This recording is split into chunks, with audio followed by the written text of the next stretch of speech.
नमस्कार, मैं हूं अपराजिता सिंह। प्यो पटना में आपका स्वागत है। आज है 23 सितंबर, दिन मंगलवार। चलिए बढ़ते हैं आज की बड़ी खबरों की ओर विस्तार से। जीएसटी रिफॉर्म का असर शुरू, महंगे हुए हवाई टिकट, सस्ती हुई रोजमर्रा की चीज। केंद्र सरकार के जीएसटी रिफॉर्म का असर बाजार और यात्रा क्षेत्र दोनों में दिखने लगा है।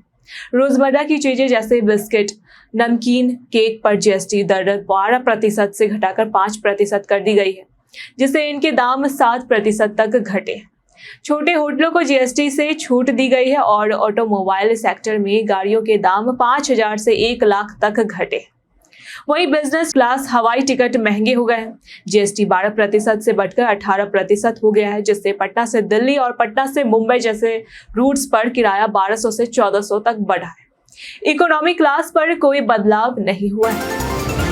अपराध नियंत्रण को लेकर 19 थाना क्षेत्रों में 30 टीओपी। पटना में अपराध पर नियंत्रण और जनता पुलिस के तालमेल को मजबूत करने के लिए 19 थाना क्षेत्रों में 30 नए टाउन आउट पोस्ट टीओपी स्थापित किए गए हैं। प्रत्येक टीओपी की कमान सब इंस्पेक्टर रैंक के अधिकारी को सौंपी गई है और उन्हें पर्याप्त पुलिस बल भी दिया गया है। टीओपी का मुख्य उद्देश्य अपराध की रोकथाम, अपराधियों की गिरफ्तारी, संदिग्ध गतिविधियों पर निगरानी और खुफिया जानकारी एकत्र करना है। सभी टीओपी को स्टेशन डायरी दी गई है ताकि शिकायतों को विधिवत रिकॉर्ड रखा जा सके। इन पदाधिकारियों को भीड़भाड़ वाले क्षेत्रों, बैंकों व ज्वेलरी दुकानों की सुरक्षा की भी जिम्मेदारी दी गई। मखाना बोर्ड गठन से बिहार के किसानों को लाभ। केंद्र सरकार ने मखाना बोर्ड के गठन की अधिसूचना जारी कर दी है, जिससे बिहार के लगभग 5 लाख किसानों को सीधा लाभ मिलेगा। बिहार देश का 85% मखाना उत्पादन करता है। पिछले 12 वर्षों में मखाना उत्पादन क्षेत्र 13,000 हेक्टेयर से बढ़कर 35,224 हेक्टेयर हो गया है। मखाना विकास योजना और मुख्यमंत्री बागवानी मिशन से किसानों को वित्तीय सहायता, भंडारण सुविधा और प्रचार प्रसार मिला है। दरभंगा, मधुबनी, पूर्णिया जैसे 10 जिलों में उत्पादन होता है। मखाना बोर्ड से प्रोसेसिंग, व्यापार, रोजगार और किसानों की आय में वृद्धि होगी। 2023 से 24 में मखाना से राजस्व 17.52 करोड़ तक पहुंचा। बिहार शरीफ से शेखपुरा रेल लाइन पर जल्द चलेगी ट्रेनें। पूर्व मध्य रेलवे के दानापुर मंडल में बिहार शरीफ से बड़बीघा शेखपुरा रेल परियोजना के तीसरे चरण अस्थावा बड़बीघा से सरसा जमालपुर खंड का निरीक्षण पूरा हो गया है। जल्द ही इस खंड पर ट्रेनों का परिचालन शुरू होगा। 43 किलोमीटर लंबी यह परियोजना 3 चरणों में पूरी हो गई है, जिसमें अस्थावा, बड़बीघा और सरसा जमालपुर नए स्टेशन बनाए गए हैं। इससे नालंदा व शेखपुरा जिलों की कनेक्टिविटी व विकास को गति मिलेगी। साथ ही 20 करोड़ की लागत से लखीसराय स्टेशन का पुनर्विकास कार्य अंतिम चरण में है, जिससे यात्रियों को आधुनिक सुविधाएं मिलेगी और स्टेशन हाईटेक लुक में परिवर्तित। पटना बना स्टार्टअप हब, अन्य जिलों में असंतुलन।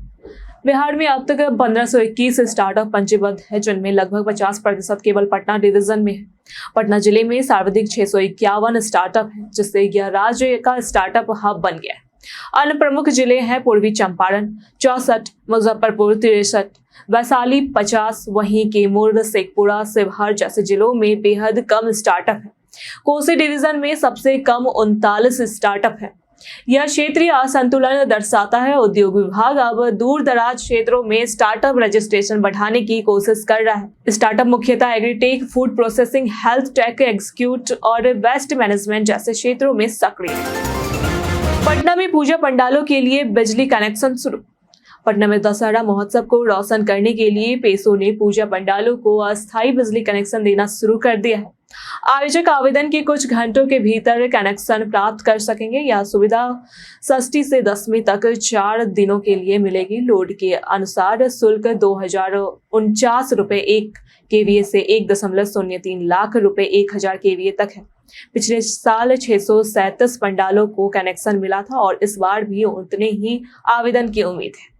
समय पर बिजली मिलने से पंडालों की सजावट, रोशनी और साउंड सिस्टम की व्यवस्था बेहतर होती है, जिससे त्योहार और भव्य बनता है। 15 करोड़ की लागत से मौर्य मंडपम उद्घाटन। पटना में 15 करोड़ रुपए की लागत से विकसित मौर्य मंडपम को बीते दिन मुख्यमंत्री नीतीश कुमार द्वारा उद्घाटन किया गया। यह बुद्ध उद्देश्य केंद्र व्यापार, मनोरंजन, स्वास्थ्य और सामाजिक गतिविधियों की सुविधा प्रदान करेगा। इसमें multipurpose banquet hall, multiplex, fine dining, gym और योगा सेंटर जैसी आधुनिक सुविधाएं शामिल है। मौर्य मंडपम के साथ स्वामी विवेकानंद पार्क का विकास भी हुआ है, जिससे क्षेत्र की सुंदरता बढ़ेगी। यह परियोजना पटना को स्मार्ट और टिकाऊ शहर बनाने की दिशा में महत्वपूर्ण कदम है। मुख्यमंत्री नीतीश कुमार ने बीते दिन 1300 से अन्य परियोजनाओं का भी शिलान्यास किया। SSC MTS admit card 2025 download करें ऐसे आसानी से। कर्मचारी चयन आयोग एसएससी जल्द ही एमटीएस और हवलदार भर्ती परीक्षा 2025 का एडमिट कार्ड जारी करेगा। परीक्षा 24 अक्टूबर 2025 तक कंप्यूटर आधारित मोड में होगी। उम्मीदवार आधिकारिक वेबसाइट ssc.gov.in पर परीक्षा से 3 से 5 दिन पहले अपना एडमिट कार्ड, रजिस्ट्रेशन नंबर और पासवर्ड से डाउनलोड कर सकते हैं। एडमिट कार्ड में परीक्षा तिथि, समय, रोल नंबर और जरूरी निर्देश शामिल होंगे। इस भर्ती में कुल 8021 पद भरे जाएंगे, जिसमें 6810 एमटीएस और 1211 हवलदार पद हैं। परीक्षा में 2 सत्र होंगे, पहला बिना नेगेटिव मार्किंग और दूसरा नेगेटिव मार्किंग के साथ। 24 सितंबर पटना में कांग्रेस के बड़े नेता जुटेंगे। 24 सितंबर को पटना में कांग्रेस कार्य समिति की बैठक होगी, जिसमें सोनिया गांधी, राहुल गांधी, मल्लिकार्जुन खड़गे सहित वरिष्ठ नेता शामिल होंगे। यह पहली बार है जब स्वतंत्रता के बाद बिहार को इस आयोजन के लिए चुना गया है। विधानसभा चुनाव से पहले पार्टी बिहार में अपनी खोई जमीन तलाश रही है और संगठन को मजबूत करना चाहती है। राहुल गांधी की वोटर अधिकार यात्रा से मिली ऊर्जा को बरकरार रखने के लिए तैयारियां तेज हैं। सदाकत आश्रम में बैठक होगी और पटना के कई स्थलों का रंगारोगन किया जाएगा। कांग्रेस ने नेताओं के ठहरने के लिए 175 कमरे बुक किए। बिहार में उद्योग बढ़ा, कृषि को पीछे छोड़ा पहली बार। साल 2024 से 25 में बिहार में पहली बार उद्योग ने कृषि को पीछे छोड़ दिया है, जहां उद्योग को योगदान 23.2% रहा और कृषि का 22.4%। सरकार ने बिहार को इंडस्ट्रियल हब बनाने के लिए 4 महत्वपूर्ण फैसले लिए हैं। इनमें नई औद्योगिक निवेश प्रोत्साहन पैकेज, अडानी का 26,482 करोड़ का निवेश, परमाणु ऊर्जा मिशन में शामिल होना और 1.8 लाख करोड़ से अधिक निवेश प्रस्ताव शामिल है। बेगूसराय, पटना, सिवान, सहरसा, मधेपुरा में नए औद्योगिक हब बनाए जाएंगे, जिससे बिहार का आर्थिक विकास और तेज होगा। पटना में खुला डॉक्टर कलाम विज्ञान और नवाचार केंद्र। पटना में 889 करोड़ रुपए की लागत से बनी doctor APJ Abdul Kalam science city का उद्घाटन मुख्यमंत्री नीतीश कुमार ने बीते दिन किया। यह 21 एकड़ में फैला केंद्र विज्ञान को सरल और रोचक बनाकर छात्रों को आकर्षित करेगा। साइंस सिटी में 5 थीम आधारित गैलरियां, 269 प्रदर्शन फॉर द थिएटर, ऑडिटोरियम और 150 छात्रों के लिए डोरमेट्री है। इसमें आधुनिक तकनीक से विज्ञान के जटिल सिद्धांतों को समझाया गया है।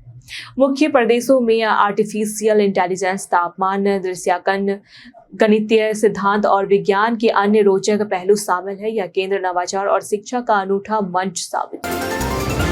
पटना के पटन देवी मंदिर में उमड़ी श्रद्धालुओं की भीड़। शारदीय नवरात्र के पहले दिन पटना के पटन देवी मंदिर में भक्तों की भारी भीड़ उमड़ी।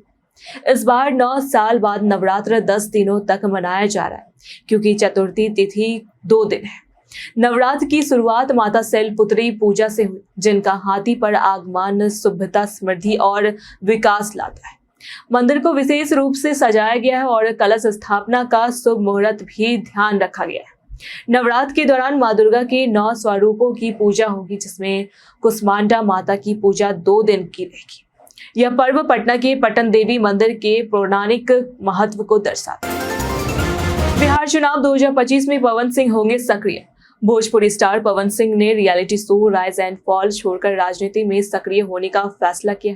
उन्होंने कहा, जनता ही मेरा भगवान है और चुनाव के दौरान मैं उनकी बात मानूंगा। 2024 में कराकट ने निर्दलीय चुनाव लड़ने के बाद उनकी लोकप्रियता बढ़ी है। हाल ही में बीजेपी नेता आरके सिंह ने मुलाकात के बाद बीजेपी में वापसी की अटकलें तेज है।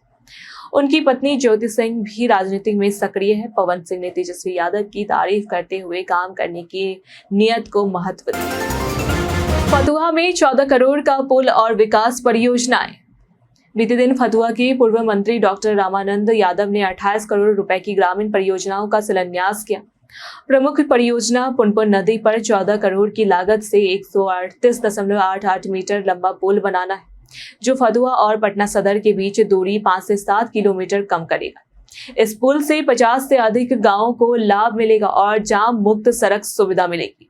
मुख्यमंत्री ग्रामीण सड़क योजना के तहत 14 करोड़ की लागत से सड़कों, चबूतरे और यात्री शेड भी बनाए जाएंगे। 2 अन्य परियोजनाओं विधायक निधि से शुरू होगी। हालांकि शिलान्यास में कई स्थानीय नेता शामिल हैं।